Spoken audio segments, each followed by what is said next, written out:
It began with a sound that didn't belong on that peaceful suburban street.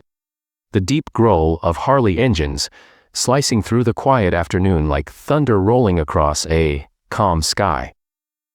4 bikers rode in, their black leather vests marked with the blazing emblem of the Hells Angels. Their shadows stretched long across the sunlit pavement as curious faces peeked from behind curtains. Mothers hurried children indoors. Even the breeze seemed to pause. But amid the echo of engines and steel, a smaller, trembling voice rose. A voice fragile and pleading.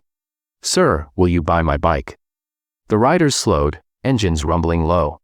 On the edge of the sidewalk stood a little girl, no older than 6. Her blonde hair was messy, her dress too neat for how worn her shoes looked. Beside her was a pink bicycle with a white basket.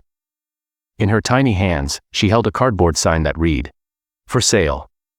The smallest of the bikers, or perhaps the gentlest, cut his engine and climbed off. The others followed, their boots thudding heavily against the road. He knelt before the girl, the chrome of his motorcycle gleaming behind her like a mirror reflecting a harsh world. Her name was Meera, and her eyes held something no child's should: tiredness beyond her years. A few yards away, under a tree, sat an older woman wrapped in a thin blanket. Pale, frail, and still. The biker's chest tightened as Meera spoke again, gripping her sign a little harder. "Please, sir. Mommy hasn't eaten in 2 days. If you believe in kindness, in second chances, in standing up when others look away, please take a moment to like, comment, share, and subscribe to Stories of Kindness. Stories like this remind us that compassion can still change the world."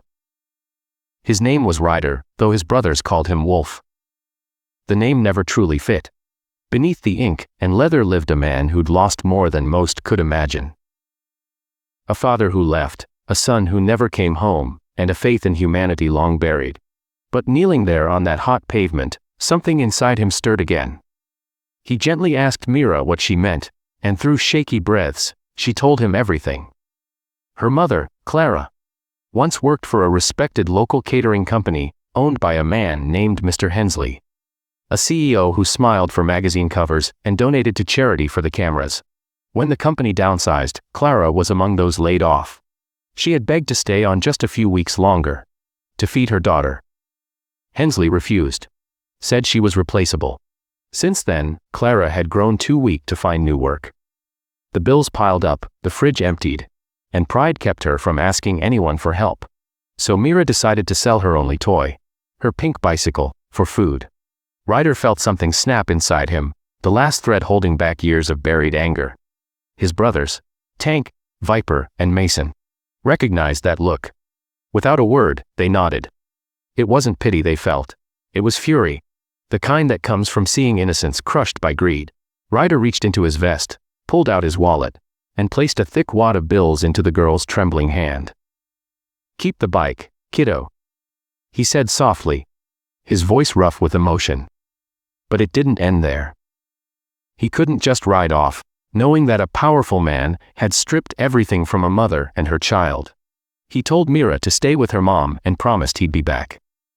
Moments later, the engines roared again.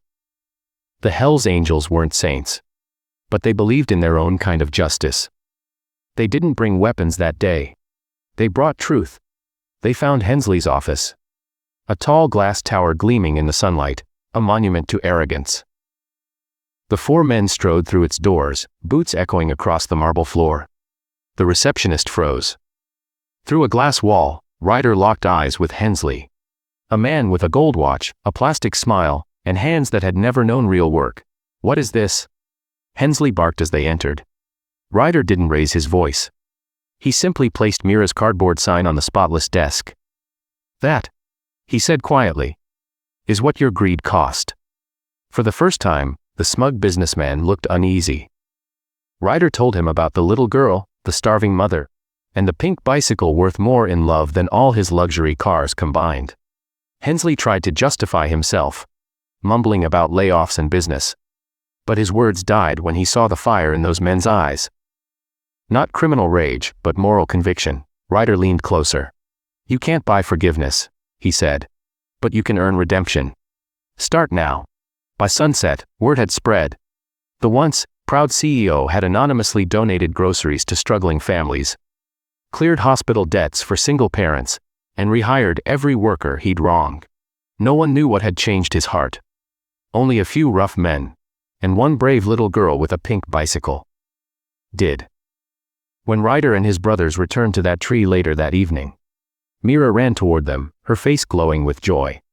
Clara stood beside her, still weak, but smiling for the first time in weeks. As Ryder watched her trembling hands try to thank him, he simply nodded, tipping his head as the engines cooled. "You don't owe us anything," he said. "Just promise you'll never give up." That night, they shared bread under the fading light. The bikers, the mother, and the little girl who had tried to sell her bike. Not for toys, but for love. The sunset cast golden hues across the chrome, the grass, and the folded cardboard sign resting in Meera's lap. And for a fleeting moment, the world didn't feel so broken anymore.